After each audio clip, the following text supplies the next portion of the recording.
Hello friends, இன்றைக்கி என்ன ரெசிபின்னா சொரக்காய் பொரியல். வாங்க எப்படி செய்கிறதுன்னு பார்க்கலாம். ஒரு கடாய் எடுத்துக்கோங்க.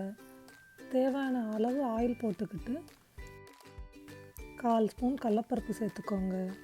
அதே மாதிரி 1/4 ஸ்பூன் உளுத்தம்பருப்பு சேர்த்துக்கிட்டு 1/2 ஸ்பூன் கடுகு சேர்த்துக்கோங்க. இது 3 நல்லா செவக்கிற அளவுக்கு வெயிட் பண்ணுங்கள். 2 காஞ்ச மிளகாவை 2ஆக கட் பண்ணி சேர்த்துக்கோங்க. அது நல்லா கொஞ்சம் ரோஸ்ட் ஆகணும்.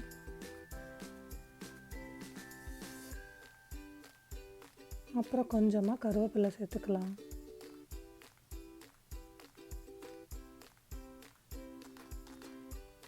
மூணு பச்சை மிளகாவை கீரி சேர்த்துக்கிறோம். இதுதான் அதுக்கு காரம் கொடுக்கும்.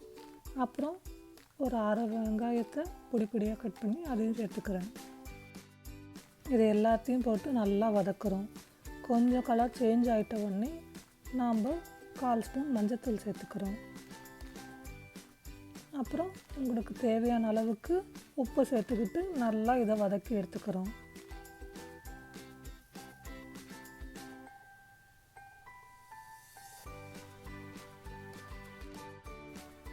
நான் ஒரு சொரக்காயில் ஒரு பாதி போர்ஷனை மட்டும் எடுத்திருக்கேன். எப்படின்னா பொடியாக கட் பண்ணி எடுத்திருக்கேன்.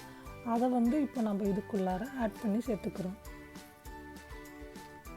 சேர்த்துட்ட பிறகு இதை நல்லா நம்ம விரட்டி விடணும். பார்த்திங்கன்னா இதுக்கு நம்ம தண்ணியெல்லாம் எதுவுமே ஆட் பண்ண தேவையில்ல. சொரக்காயே நீர் சக்தி காய் தானே. ஸோ அதுலேருந்தே நிறைய நமக்கு தண்ணி வரும். அதிலே இதை நல்லா வேக வைக்க போகிறோம். அப்புறம் மூடி போட்டு நான் வேக வைக்கிறேன்.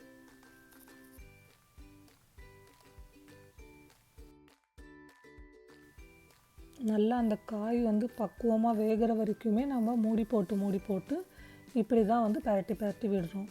ஸோ இப்படி தான் நம்ம காயை நல்லா வேக வைக்கிறோம்.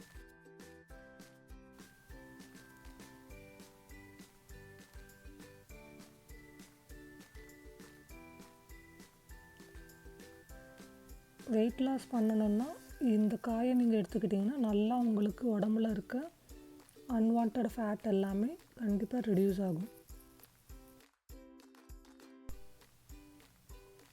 லிட்டை ஓப்பன் பண்ணி பார்க்கலாம். காய் பார்த்திங்கன்னா நல்லாவே ரெடி ஆகிடுச்சு.